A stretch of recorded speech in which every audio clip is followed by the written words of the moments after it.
لیکن ان کو نیچے پہاڑ کے نیچے ایک کنواں ہے, وہاں سے بہت کم لوگ گزرتے ہیں, وہ کنواں ان کو نظر آ رہا ہے. نبی دیکھتے رہے, اچانک ایک سوار آیا, ایک گھوڑ سوار آیا اور اس کو پیاس لگی ہوئی تھی. وہ کنویں کے پاس رکا, اس کے پاس ایک پیسوں کی تھیلی تھی, اس کے پاس درہم اور دینار کی ایک تھیلی تھی. اس نے وہ تھیلی اس کنویں کے منڈیر پر رکھی. کنویں کے چاروں طرف جو دیوار ہوتی ہے منڈیر, اس کنویں کے منڈیر پر اس نے وہ تھیلی رکھی اور وہ پانی پینے لگا. خود بھی پانی پیا, اس نے اپنے جانور کو, گھوڑے کو پانی پلایا اور تھیلی بھول کر آگے چلا گیا. پیسوں کی تھیلی وہ منڈیر پر بھول گیا اور آگے چلا گیا. اب تھوڑی دیر گزری, نبی اوپر سے دیکھ رہے ہیں, پہاڑ پر ہیں بیٹھے ہوئے, سب منظر دیکھ رہے ہیں کہ وہ شخص تھیلی بھول کر چلا گیا. تھوڑی دیر کے بعد ایک چرواہا آیا, بکریوں کو چراتے چراتے, بکریاں لے کر آیا, چراتے چراتے کنویں کے پاس آیا. وہ پیاسا تھا, اس نے خود بھی پانی پیا, اپنے جانوروں کو پانی پلایا. اسے تھیلی دکھ گئی, اسے پیسوں کی تھیلی مل گئی. تو اس نے پیسوں کی تھیلی لے کر اللہ کا شکر ادا کیا کہ اللہ تیرا شکر ہے, مجھے بہت پیسوں کی ضرورت تھی, میرا انتظام ہو گیا. وہ تھیلی لے کر چلا گیا. تھوڑی دیر کے بعد ایک بوڑھا آیا, تھوڑی دیر کے بعد, نبی اوپر سے دیکھ رہے ہیں, تھوڑی دیر کے بعد ایک بوڑھا آدمی آیا. وہ بھی بہت پیاسا تھا, اس نے پانی پیا اور تھک گیا تھا وہ, تو کنویں سے ہی ٹیک لگا کر تھوڑی دیر آرام کرنے لگا. کنویں سے ٹیک لگا کر آرام کرنے لگا. اتنے میں وہ سوار واپس آیا. وہ جو سوار تھا تھیلی بھول کر چلا گیا تھا, اس کو یاد آیا کہ میری تھیلی تو کنویں کے پاس ہے, پیسوں کی تھیلی ہے, کنویں کے منڈیر پر رہ گئی. تو اس سوار کو یاد آیا, وہ واپس آیا. اب یہ بوڑھا آدمی بیچارہ وہاں پر ٹیک لگا کر بیٹھا ہوا ہے. تو اس نے آتے ہی بوڑھے کو پکڑ لیا, بتا میری تھیلی کہاں ہے؟ تو بولے مجھے نہیں معلوم. اس قسم کھا رہا ہے, وہ اس کو واسطے دے رہا ہے کہ مجھے نہیں معلوم, میں نے تھیلی کو دیکھا ہی نہیں یہاں پر. تو اس نے نکالی تلوار اور اس کو قتل کر دیا, بوڑھے کو قتل کر دیا. اب وہ نبی اوپر سے دیکھ رہے ہیں کہ اللہ یہ کیا ہو رہا ہے. فوراً انہوں نے اللہ سے رابطہ کی دعا کی, اللہ یہ کیا معاملہ ہے, ایک بے گناہ آدمی قتل ہو گیا. ایقتل البری, ایک بری بے گناہ آدمی ہے, وہ تو ظاہر میں تو نظر آ رہا ہے کہ وہ بے گناہ ہے. وہ بیچارہ بوڑھا پیاسا تھا, پانی پینے کے لیے آیا, اس نے پانی پیا, تھیلی تو اس نے نہیں لی. تھیلی کس نے لی تھی؟ وہ چرواہا لے کر چلا گیا. تو یہ تو بے گناہ آدمی تھا, کیسے قتل ہو گیا؟ انہوں نے اللہ تعالیٰ سے دعا کی تو اللہ رب العزت نے کیا فرمایا, ان لی حکمتن جلت, میری ایک حکمت ظاہر ہوئی ہے, میری یہ پورے معاملے میں میری ایک حکمت ظاہر ہوئی ہے.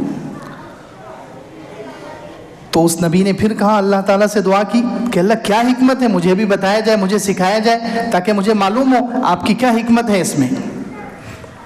تو اللہ تعالیٰ نے وہی بھیجی کہ وہ جو گھوڑ سوار ہے, گھوڑ سوار کا باپ تھا, گھوڑ سوار جو ہے اس کے باپ نے, چرواہا جو بکریوں کو چرانے کے لیے آیا تھا, گھوڑ سوار کے باپ نے بکری چرانے والے کے باپ سے پیسوں کی ایک تھیلی چرا لی تھی, چھین کر لے لی تھی, اور موت تک اس نے واپس نہیں کی, وہ مر گیا. تو اب میں نے اس چرواہے کے بیٹے کو یہ تھیلی دلوا دی, میں نے چرواہے کے بیٹے کو تھیلی دلوا دی, اس کا حق اس تک پہنچ گیا. ٹھیک ہے, اب وہ آدمی بے گناہ کیوں قتل ہوا, اس میں کیا حکمت ہے؟ تو اللہ تعالیٰ نے وہی بھیجی کہ وہ جو بے گناہ بوڑھا نظر آ رہا ہے, وہ ابھی بڑھاپے میں تمہیں معصوم نظر آ رہا ہے. جب جوان تھا وہ بہت ظالم تھا, جب جوان تھا بہت ظالم تھا, اسی نے اس گھوڑ سوار کے باپ کو بلا وجہ قتل کیا تھا. اللہ اکبر, اس گھوڑ سوار کے باپ کو اسی نے بے قصور قتل کیا تھا. تو اب میں نے اس کے بدلے میں یہاں اس کو قتل کروا دیا. یہ ہے اللہ رب العزت کے فیصلے میں حکمتیں چھپی ہوتی ہے, کوئی نہ کوئی خیر چھپی ہوتی ہے. انسان کو چونکہ نتیجہ نہیں معلوم ہے, انسان تو اللہ رب العزت کے فیصلوں کو سمجھ نہیں پاتا اور شکوہ شکایت شروع کر دیتا ہے. تو یہ اللہ رب العزت کا بڑا پیارا نام ہے الحکیم. اللہ تعالیٰ جو بھی مصیبت بھیجتے ہیں, جو بھی انسان پر آزمائش آتی ہے, جو بھی انسان پر آفت آتی ہے, اللہ رب العزت حکیم ہے, اس میں کوئی نہ کوئی خیر, کوئی نہ کوئی بھلائی, کوئی نہ کوئی حکمت چھپی ہوتی ہے. ہم دیکھیں حضرت موسیٰ اور خضر علیہ السلام کا واقعہ اللہ تعالیٰ نے بیان کیا ہے سورہ کہف میں, اس میں کیسے عجیب واقعات ظاہر ہوئے. حضرت موسیٰ علیہ السلام اور خضر علیہ السلام دونوں بھی کشتی میں سوار ہوئے, کشتی اچھی تھی, کشتی بالکل صحیح سالم تھی. حضرت خضر نے کیا کیا؟ کشتی کا ایک بڑا تختہ نکال کر پھینک دیا. کشتی کا ایک بڑا تختہ نکال کر پھینک دیا.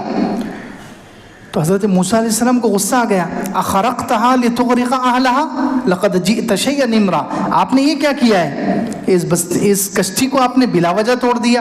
کشتی والوں نے ہمیں بغیر پیسے کے فری میں سوار ہونے کا موقع دیا اور آپ نے اسی کشتی کو نقصان پہنچایا, اور اتنا بڑا نقصان پہنچایا, ہو سکتا تھا ہم ڈوب جائیں. تو حضرت خضر نے کہا کہ یہ اللہ کا فیصلہ ہے, آپ خاموش رہیے. پہلے سے حضرت خضر نے وعدہ لیا تھا, لمبا واقعہ, میں مختصر بیان کر رہا ہوں, صرف یہ سمجھانا ہے کہ اللہ کے ہر فیصلے میں کیسے حکمت ہوتی ہے. انسان کو کیا بعض مرتبہ نبی کو بھی معلوم نہیں ہوتا, جیسے حضرت موسیٰ علیہ السلام کو یہاں پر چونکہ نتیجہ نہیں معلوم ہے, اس لیے حضرت موسیٰ علیہ السلام بھی اعتراض کر رہے ہیں کہ یہ کیا آپ نے کشتی کیوں توڑ دی. پھر آگے چلے تو کچھ بچے کھیل رہے تھے.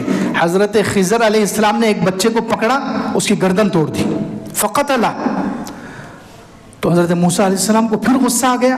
اقتلت نفسا زکیۃ بغیر نفس. آپ نے ایک پاک بچے کو بلا وجہ قتل کر دیا ہے. لقد جئت شیئا نکرا. آپ نے تو بہت ہی برا کام کیا ہے. تو حضرت خضر نے کہا اگر اب آپ نے سوال کیا تو ہم اور آپ جدا ہو جائیں گے. پھر آگے بڑھے, ایک بستی میں پہنچے. اس بستی والوں سے کہا کہ ہم مہمان ہیں, ہم باہر سے آئے ہوئے ہیں, ہمیں کچھ کھانے کے لیے دو. استطعما اہلها فابوا ان یضیفوهما. انہوں نے ان کی مہمان نوازی کرنے سے انکار کر دیا. بستی والوں نے, حضرت دو نبی ہیں اور ان کے ساتھ ایک نبی کے خادم ہیں حضرت یوشع, 3 اتنے نیک لوگ ہیں, لیکن بستی والوں نے ان کو کھلانے سے انکار کر دیا, کہا ہم کچھ نہیں کھلاتے. تو بخیر آگے بڑھے تو ایک اس بستی کے کنارے سے آخری حصے سے گزر رہے تھے, وہاں ایک دیوار تھی جو ٹیڑھی تھی, ایک دیوار گرنے کے قریب تھی. حضرت خضر نے اس کو ہاتھ لگا کر سیدھا کر دیا. تو حضرت موسیٰ علیہ السلام نے پھر سوال کر دیا کہ آپ نے یہ دیوار کو کیوں کھڑا کر دیا؟ یہ بستی والے اتنے ظالم ہیں, اتنے کنجوس ہیں, انہوں نے ہمیں کچھ کھانے کے لیے نہیں دیا. لو شئت لاتخذت علیہ اجرا. آپ کو اس دیوار کے سیدھا کرنے پر ان سے پیسے لینے چاہیے تھے, اجرت لینی چاہیے تھی. آپ نے بغیر اجرت کے, بغیر پیسوں کے ان کی دیوار سیدھی کر دی. تو حضرت خضر نے کہا ھذا فراق بینی و بینک. اب ہم دونوں ایک ساتھ نہیں رہ سکتے. اب تینوں واقعے کیوں ہوئے اس کی وجہ بیان کی. وہ تینوں کام جو میں نے کیے ہیں جو تمہیں عجیب نظر آ رہے ہیں, اس میں اللہ تعالیٰ کی حکمت ہے. اما السفینہ فکانت لمساکین یعملون فی البحر فاردت ان اعیبها وکان وراءہم ملک یأخذ کل سفینۃ غصبا. وہ کشتی کو جو میں نے نقصان پہنچایا وہ اس وجہ سے کہ آگے ایک بادشاہ ہے, ظالم بادشاہ ہے. نئی کشتی اس کو نظر آتی ہے تو وہ چھین لیتا ہے, قبضہ کر لیتا ہے. اس لیے میں نے اس نئی کشتی میں تھوڑا عیب لگا دیا تاکہ وہ چھین نہ سکے اور ان بیچاروں غریبوں کا نقصان نہ ہو جائے. وَأَمَّا الْغُلَامُ, جو بچہ تھا بچے کو میں نے دیکھا اور قتل کر دیا. وَأَمَّا الْغُلَامُ فَكَانَ أَبَوَاهُ مُؤْمِنَيْنِ فَخَشِينَا أَن يُرْهِقَهُمَا طُغْيَانًا وَكُفْرًا فَأَرَدْنَا أَن يُبْدِلَهُمَا رَبُّهُمَا خَيْرًا مِّنْهُ زَكَاةً وَأَقْرَبَ رُحْمًا. بچے کو جو ہم نے قتل کیا ہے وہ اس وجہ سے کہ یہ بچہ آگے چل کے, ابھی تو مسلمان تھا وہ, اس کے ماں باپ بھی مسلمان, بچہ بھی مسلمان, لیکن اللہ تعالیٰ کو معلوم تھا کہ اگر یہ بچہ زندہ رہے گا تو آگے چل کے کافر ہو جائے گا. اور ماں باپ کو اس بچے سے اتنی محبت ہے کہ اس کی محبت کی وجہ سے ماں باپ بھی اپنا ایمان چھوڑ دیں گے. تو اللہ رب العزت نے بچپن میں اس کو قتل کرنے کا حکم دے دیا اور اس کے بدلے میں ان کو دوسرا نیک بیٹا دے دیا. اللہ اکبر. دیکھیے, فَأَرَدْنَا أَن يُبْدِلَهُمَا رَبُّهُمَا خَيْرًا مِّنْهُ زَكَاةً وَأَقْرَبَ رُحْمًا. اللہ نے چاہا کہ انہیں اس کے بدلے میں اس سے بہتر بچہ دے دے, اس لیے اللہ تعالیٰ نے مجھے حکم دیا. میں نے بچے کو, آپ کو نظر آ رہا ہے کہ میں نے بے وجہ قتل کیا ہے, لیکن یہ اللہ کے حکم سے کیا ہے تاکہ اس کے ماں باپ کا ایمان بچ جائے. دیکھو اللہ تعالیٰ حکیم ہے, ہر فیصلہ اللہ کا بہترین ہوتا ہے, اس میں کوئی نہ کوئی خیر ہوتی ہے. رہ گئی وہ دیوار, وہ اما الجدار, جو میں نے وہ دیوار بغیر پیسے لے کر کھڑے کر دیا تھا. واما الجدار فکان لغلامین یتیمین فی المدینہ وکان تحتہ کنز لہما وکان ابوہما صالحا. کہ وہ دیوار 2 یتیم بچوں کی تھی ان کے ماں باپ بہت نیک تھے، ان کے ماں باپ نے اس دیوار کے نیچے اپنے اولاد کے لیے خزانہ چھپا کر گئے تھے.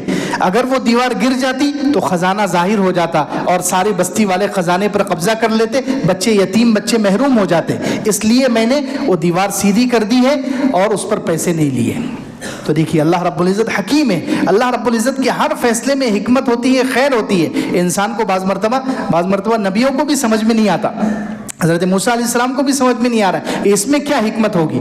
تو اس لیے الحکیم اللہ رب العزت کا جو نام ہے، اس نام کا تقاضا یہ ہے کہ ہم اللہ رب العزت کے ہر فیصلے پر راضی رہیں. اللہ رب العزت جو بھی فیصلہ کرے، یہ نہ سمجھے کہ اللہ رب العزت ہمارے اوپر جو مصیبت ڈال رہا ہے، ہمیں بیمار کر رہا ہے، ہمیں مال میں نقصان ہو رہا ہے، یا گھر میں کسی کی جان جا رہی ہے، تو ہمارے نقصان سے اللہ رب العزت ہمیں عذاب نہیں دینا چاہتے، بلکہ ہمیں کچھ نہ کچھ ترقی دینا چاہتے ہیں. اس میں ہمارے لیے دین کی یا دنیا کی یا آخرت کی کوئی نہ کوئی بھلائی چھپی ہوتی ہے. اس لیے اللہ رب العزت یہ فیصلہ کرتے ہیں. اس لیے ہم اللہ رب العزت کے ہر فیصلے پر راضی رہیں. وآخر دعوانا الحمدللہ رب العالمین.